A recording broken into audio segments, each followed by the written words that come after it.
आप सभी का अपने यूट्यूब चैनल पर कैंपस में। पहला क्वेश्चन है, वातावरण का विग्रह और समास होगा वात और आवरण द्वंद्व समास, या वात का आवरण तत्पुरुष समास, वात का बना ऐसा आवरण बहुव्रीहि समास, वातावरण रूपी वात कर्मधारय समास। कौन सा विकल्प सही है भाई? आपको बता दूं, इसमें कौन सा सही हो जाएगा? वात का आवरण तत्पुरुष समास होगा, यानी विकल्प कौन सही है? बी विकल्प आपका सही है। वात का मतलब क्या होता है? वायु होता है। अगला क्वेश्चन है, मुंह शब्द में प्रयुक्त चंद्र बिंदु है। मुंह शब्द में प्रयुक्त चंद्र बिंदु क्या कहलाता है? अनुनासिक कहलाता है, यानी विकल्प कौन सा ही है? बी है। कुछ किताबों में अनुस्वार भी दिया हुआ है, लेकिन आपका जो सही होना चाहिए वो क्या होना चाहिए? बी सही है। ठीक है। अगला क्वेश्चन है, लंबे समय तक पद व्याकरण की दृष्टि से है संज्ञा विशेषण सर्वनाम या क्रिया विशेषण। लंबे समय तक एक प्रकार का क्या है? अव्यय है। इसका मतलब है कि इसमें कौन सा विकल्प सही है? डी विकल्प सही है, क्योंकि क्रिया विशेषण क्या होता है? क्रिया विशेषण अव्यय होता है। क्रिया विशेषण क्या होता है? अव्यय होता है, या इसको अविकारी शब्द कहते हैं। अविकारी शब्द क्या होते हैं? वे शब्द जिन पर लिंग वचन कारक का प्रभाव नहीं पड़ता, वे शब्द क्या कहलाते हैं? अविकारी शब्द कहलाते हैं। अगला क्वेश्चन है, कौन सा क्रमांक उचित नहीं है? बलि बलिदान, बलि बख्तियारी, सूर्य देवता, शूरवीर, वसन बर्तन, व्यसन मद्यपान, शोक दुख, शौक चाव। बिल्कुल सब सही है, लेकिन आपको बता दें वसन का मतलब क्या होता है? वसन का मतलब होता है वस्त्र। वसन का मतलब क्या होता है भाई? वस्त्र होता है। इसका मतलब यहाँ पे बर्तन नहीं होना चाहिए, इसलिए विकल्प कौन सही है? सी विकल्प आपका सही है। चलिए अगला क्वेश्चन देखिए। अगला क्वेश्चन है, चना का तत्सम है। चना का तत्सम क्या होता है? चढ़क होता है। चना का तत्सम क्या होता है? चढ़क होता है। श्वास और ऑक्सीजन शब्द क्या है? श्वास की बात करें तो श्वास क्या है? तत्सम शब्द है, जबकि ऑक्सीजन क्या है? आगत शब्द है। आगत शब्द का मतलब वह शब्द जो भारत का ना होकर किसी विदेश से आया हो, यानी विदेशी शब्द हो, उसे क्या कहते हैं? आगत शब्द भी कहते हैं। इसलिए विकल्प कौन सही है? डी विकल्प आपका सही है। अगला क्वेश्चन है, किस समूह के सभी शब्द यौगिक हैं? यौगिक किसे कहते हैं? वे शब्द जो दो या दो से अधिक शब्दों अथवा शब्दांशों के योग से बने हों, उसे क्या कहते हैं? यौगिक शब्द कहते हैं। रसोई, घर, अनपढ़, पुस्तकालय, राजमहल। ये चारों विकल्प जो हैं वो क्या हैं आपके? रसोई, घर, अनपढ़, पुस्तकालय और राजमहल, ये चारों शब्द जो हैं यौगिक हैं। क्या हैं? यौगिक हैं। अगला क्वेश्चन देखिए। अगला क्वेश्चन है, इनमें से कौन सा शब्द तद्भव है? मधुप, भ्रमर, मधुकर, भंवरा। अब बात करें अगर इनके पर्यायवाची की, तो ये चारों क्या है? पर्यायवाची शब्द हैं। लेकिन यहाँ में पूछा है कौन सा तद्भव शब्द जिस पर चंद्र बिंदु लगा होता है, वह शब्द क्या होता है? तद्भव होता है। अगला देखिए। अगला क्वेश्चन है, निम्न में से कौन सा देशज शब्द नहीं है? खिड़की, बूट, बाग, पाग, रिंगड़ा। तो आपको बात करें तो बूट क्या है? देशज शब्द नहीं है। बूट कैसा शब्द है भाई? बूट अंग्रेजी शब्द है, इसलिए विकल्प कौन सही हो जाएगा? बी विकल्प आपका सही है। शेष शब्दों से भिन्न शब्द पहचानिए। सत्यवादी, सद्गुण, सद्गति, सत्कर्म।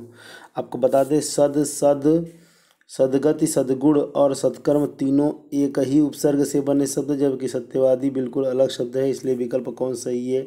ए विकल्प आपका सही है। अगला क्वेश्चन है, निस्वार्थ शब्द का उपयुक्त विपरीतार्थी शब्द है। विपरीतार्थी शब्द क्या है भाई? स्वार्थी। निस्वार्थ का विलोम क्या होता है? स्वार्थी होता है। कौन सा विकल्प सही था? सी विकल्प आपका सही है। अगला क्वेश्चन देखिए। अगला क्वेश्चन है, आध्यात्मिकता शब्द किन उपसर्ग और प्रत्ययों से बना है? तो आध्यात्मिकता की बात करें तो यह अधि उपसर्ग और इक तथा ता प्रत्यय के योग से बना है, इसलिए विकल्प कौन सही होगा? बी विकल्प आपका सही है। अगला क्वेश्चन है, निम्नलिखित में से कौन सा कथन अशुद्ध है? हिंदी में ज्ञ का उच्चारण परंपरा से भिन्न हो गया। बिल्कुल सही बात है। 6 संयुक्त व्यंजन, ये भी सही है। विसर्ग कंठवर्ण है, ये भी सही है। 2 महाप्राण व्यंजनों का उच्चारण एक साथ हो सकता है, ये गलत है भाई। क्या हो सकता है? नहीं हो सकता है। ठीक है, लेकिन अपवाद में एक शब्द आता है आपका क्या? रस्सी। अगला क्वेश्चन है, मेरे लड़के ने मेरी आज्ञा का पालन नहीं किया। वाक्य में लड़के के विषय में कौन सा विकल्प अशुद्ध है? बहुवचन नहीं है। क्या है? जो मेरे लड़के, वो बहुवचन शब्द नहीं है, बाकी सब सही है, क्योंकि यहाँ पर लड़के बोलने के टोन में आया, लेकिन वो क्या है? इससे जो है साधारण एक वचन में है। ठीक है। अगला क्वेश्चन देखिए। अपादान कारक युक्त वाक्यांश है। अपादान कारक युक्त वाक्यांश क्या है? मेघों से आच्छादित पद से च्युत, कष्ट से साधे, भस्म से आवृत। पद से च्युत का मतलब होता है भैया पद से अलग करना, यानी विकल्प कौन सही हो जाएगा? बी विकल्प आपका सही हो जाएगा। अगला क्वेश्चन है, पर्वत के ऊपर की नुकीली भूमि। पर्वत के ऊपर की समतल भूमि को तो जानते ही क्या कहा जाता है? आदित्यका। और पर्वत के नीचे की समतल भूमि को कहा जाता है उपत्यका। तो यहाँ पर पूछा है कि पर्वत के ऊपर की नुकीली भूमि को क्या कहते हैं? नुकीली भूमि को क्या कहते हैं? शिखर कहते हैं। क्या कहते हैं? शिखर। अगला क्वेश्चन देखिए, एक कर्मक क्रिया वाला वाक्य है, महर्षि वेद व्यास ने जय संहिता लिखी, उसने हमें पुस्तकें दी, बहन ने भाई को राखी बांधी, मैंने पिताजी को पत्र लिखा। महर्षि वेद व्यास ने जह संहिता लिखी, यही विकल्प बिल्कुल सही है। जय संहिता को क्या कहा जाता है? महाभारत भी कहा जाता है। लेकिन उसने हमें पुस्तकें दी, कर्म की पहचान कैसे करते हैं भाई? क्या और किसको का प्रश्न करने पर। क्या दी? पुस्तकें दी। किसको दी? हमें दी। यहाँ पे दोनों कर्म हो जाएगा। भाई ने भाई को बहन ने भाई को राखी बांधी। क्या बांधी?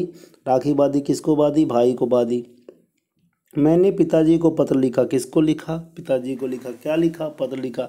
यानी सारे में जो है कर्म है, इसलिए क्रिया क्या हो जाएगी?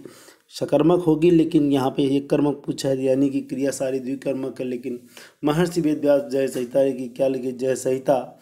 इसलिए विकल्प कौन सही हो जाएगा? ए विकल्प आपका सही है।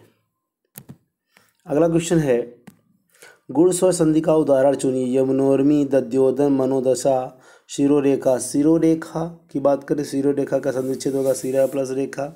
मनोदशा का होगा मनः प्लस तथा। दध्योदन का होगा दधि प्लस ओदन, यानी विकल्प कौन सही है? ए विकल्प आपका सही है। यमुनोर्मी का संधि विच्छेद होगा यमुना प्लस उर्मी हो जाएगा। अगला है, यावत जीवन पद में कौन समास है? यावत जीवन को क्या कहा जाता है? यावत जीवन को आजीवन भी कहा जाता है। क्या कहा जाता है? आजीवन भी। अगर किसी शब्द में के पहले आ उपसर्ग जुड़ जाए तो वह शब्द क्या होता है? आपका क्या हो जाता है भाई? अव्ययी भाव समास हो जाता है। इसलिए विकल्प कौन सही है? ए विकल्प आपका सही है। अगला क्वेश्चन देखिए, असंगत कथन छांटिए। नापाक इरादे से की जाने वाली मंत्रणा दिशा दोपहर से पहले का समय पूर्वाहन सही है।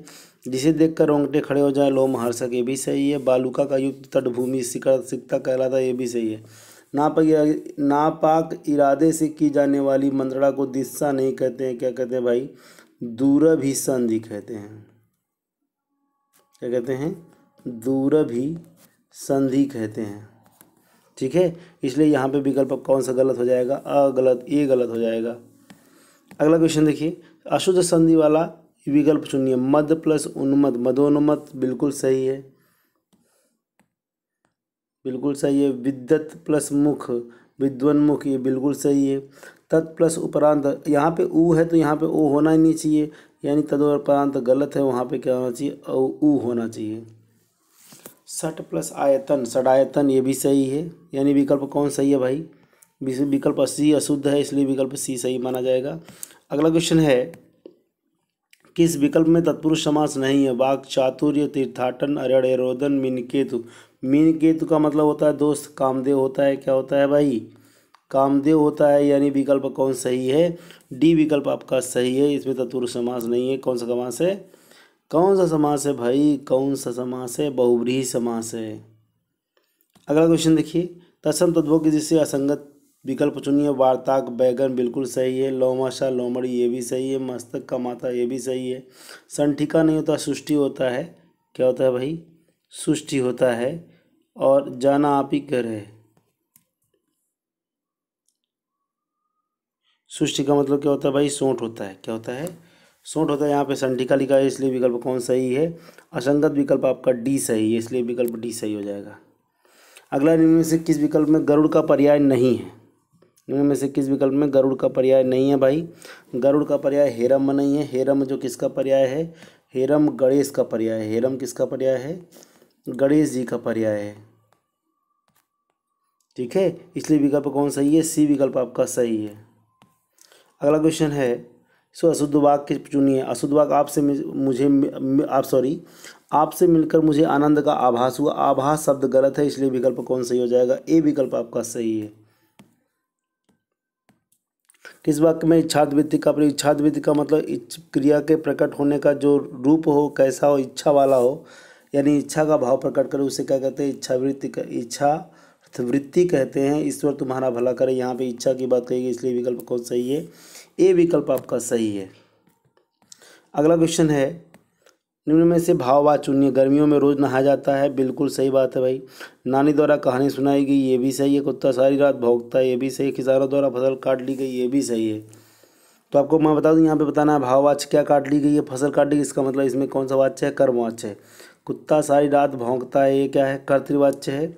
नानी द्वारा कहानी सुनाई गई, ये भी क्या है, कर्मवाच्य है। भाववाच्य बताना, बस 3 विकल्प हो चुका है भाई। विकल्प कौन सा बचा, ए विकल्प आपका सही है। अगला क्वेश्चन देखिए, लेखक और उसकी रचना का कौन सा जोड़ा गलत है। स्कंदगुप्त लक्ष्मी नारायण मिश्र, संस्कृत के 4 अध्याय रामधारी सिंह दिनकर, रसज्ञ रंजन आचार्य महावीर प्रसाद द्विवेदी, अशोक के फुलहरियारी प्रसाद द्विवेदी। तो कौन सा विकल्प सही है, स्कंदगुप्त भाई। कौन सही है, स्कंदगुप्त जो है इनकी रचना नहीं है, वो है हमारे जयशंकर प्रसाद जी की। निम्नलिखित समासों में से उन क्रमांकों को उनके विग्रह वाक्यों के साथ जोड़िए। अव्ययी भाव का क्या हो जाएगा, अव्ययी भाव किसमें है भाई, अव्ययी भाव एकाएक में है, यानी पहले का क्या है, दूसरा है। पहले दूसरा तीनों तीन मिल रहा है। तत्पुरुष समास का क्या हो जाएगा, तत्पुरुष समास का हो जाएगा आराम कुर्सी, यानी दूसरे का चौथा भी मिल रहा है, ए बी। फिर देखिए अगला है, द्वंद्व समास का क्या हो जाएगा, द्वंद्व समास भला बुरा हो जाएगा, यानी तीसरे का पहला भैया कई जगह मिल रहा है। बचा क्या, चौथे का क्या हो जाएगा, दशारण, ये भी सही है, यानी चौथे का 5वां सही है। चौथे का कौन सही भाई, 5वां सही है, ठीक है। अगला देखिए, बी वाला चौथा,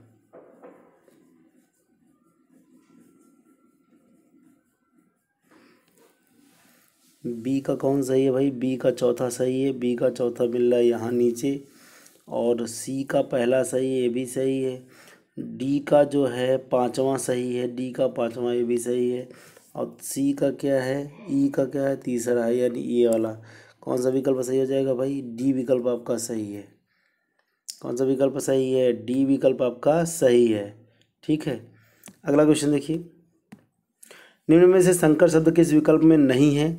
निम्न में से संकर शब्द किस विकल्प में नहीं है भैया, हिंदी करण में नहीं है, बाकी सब में है, इसलिए विकल्प कौन सही है, डी विकल्प आपका सही है। तो दोस्तों आज के लिए इतना ही, नमस्कार, धन्यवाद। वीडियो अच्छा लगे चैनल को सब्सक्राइब करिए, लाइक करिए, शेयर करिए।